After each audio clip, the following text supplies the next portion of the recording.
महाराष्ट्राच्या राजकारणाची पार्श्वभूमी पाहिली तर मराठा समाज हा कायमच आपल्याला केंद्रस्थानी पाहायला मिळतो। मराठा समाजाचं प्राबल्य हे महाराष्ट्राच्या राजकारणावर कायमच राहिलंय।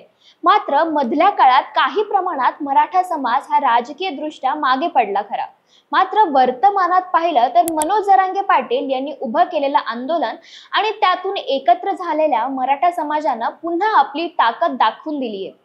आता विधानसभा निवडणुकीत देखील मराठा समाज हा ज्यांच्या बाजूनं त्या पक्षाची सत्ता असं समीकरण दिसतंय। म्हणून सर्वच पक्ष हे मराठा उमेदवार निवडणुकीच्या मैदानात उतरवण्यावर भर देताना दिसतात। आता त्याच पार्श्वभूमीवर आपण पाहणार आहोत की मराठवाड्यात राष्ट्रवादी काँग्रेस शरदचंद्र पवार पक्षांनी किती मराठा उमेदवारांना आपल्या पहिल्या यादीत संधी दिली। चला तर मग सुरू करूया। नमस्कार, मी अदिती आणि तुम्ही बघतायत महाराष्ट्र भूमी। शरद पवारांना केंद्राच्या राजकारणात मराठा स्ट्रॉंग मॅन म्हणून ओळखलं जातं। शरद पवारांनी राष्ट्रवादी काँग्रेस पक्षाची स्थापना केल्यापासून त्यांचा पक्ष हा मराठा समाजाचा पक्ष म्हणून समोर आला। मधल्या काळात शरद पवारांवर बरेच आरोप झाले, मात्र पवारांचं मराठा सेंट्रिक राजकारण हे कायमच सुरू राहिलं। आता यंदाच्या विधानसभा निवडणुकीत देखील शरद पवार मराठा कार्ड खेळताना दिसतात। त्यांनी आपल्या पक्षाची जाहीर केलेल्या 45 उमेदवारांच्या यादीत 37 मराठा किंवा कुणबी मराठा उमेदवारांना स्थान दिले, तर 8 उमेदवार असे आहेत जे जातीतून येतात। तर मराठवाड्यात राखीव मतदारसंघ सोडले तर शरद पवारांनी 4 जागांवर मराठा चेहऱ्यांना मैदानात उतरवले।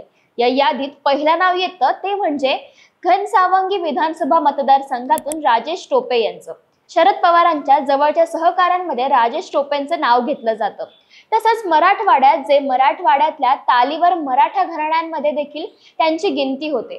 त्यात एक विशेष बाब म्हणजे मराठा आंदोलक मनोज जरांगे पाटील यांच्याशी राजेश टोपेंची जवळीक असल्यामुळे आणि हा भाग जरांगे पाटलांच्या प्रभावाखाली असल्यामुळे इथे टोपेंना फायदा होईल असंच म्हटलं जातंय।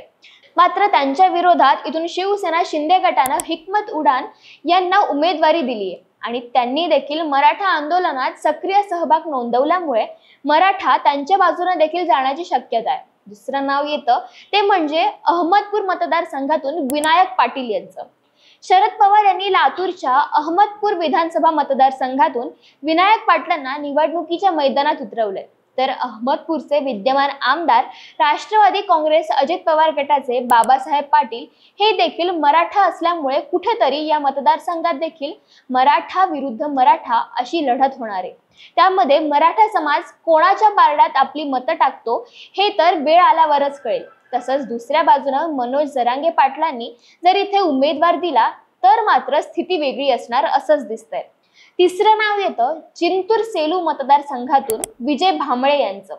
जिंतूर सेलू मतदारसंघातून शरद पवारांनी विजय भांबळे या मराठा उमेदवाराला निवडणुकीच्या मैदानात उतरवले, तर त्यांच्या विरोधात भाजपच्या विद्यमान आमदार मेघना बोर्डीकर या मैदानात असणार आहेत आणि त्यामुळे इथे देखील मराठा विरुद्ध मराठा अशी लढाई पाहायला मिळेल। मात्र काही पत्रकारांच्या मते बोर्डीकर या भाजपच्या चिन्हावर उभ्या असल्यामुळे आणि मराठा समाज हा भाजपच्या विरोधात असल्यामुळे कुठेतरी इथे भांबळेंना फायदा होण्याची शक्यता आहे। चौथ्या क्रमांकावर चंद्रकांत दानवे यांचं नाव येतं।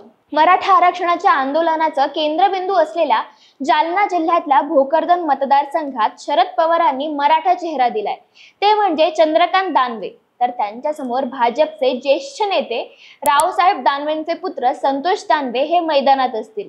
त्यामुळे इथे विधानसभा निवडणूक ही मराठा विरुद्ध मराठा अशी पाहायला मिळणार आहे। त्या व्यतिरिक्त बीड गंगापूर या 2 मतदारसंघात देखील शरद पवार मराठा उमेदवार निवडणुकीच्या मैदानात उतरवतील असंच दिसतंय। त्यावर तुम्हाला काय वाटतं? तुमच्या प्रतिक्रिया आम्हाला कमेंट्सच्या माध्यमातून नक्की कळवा। धन्यवाद।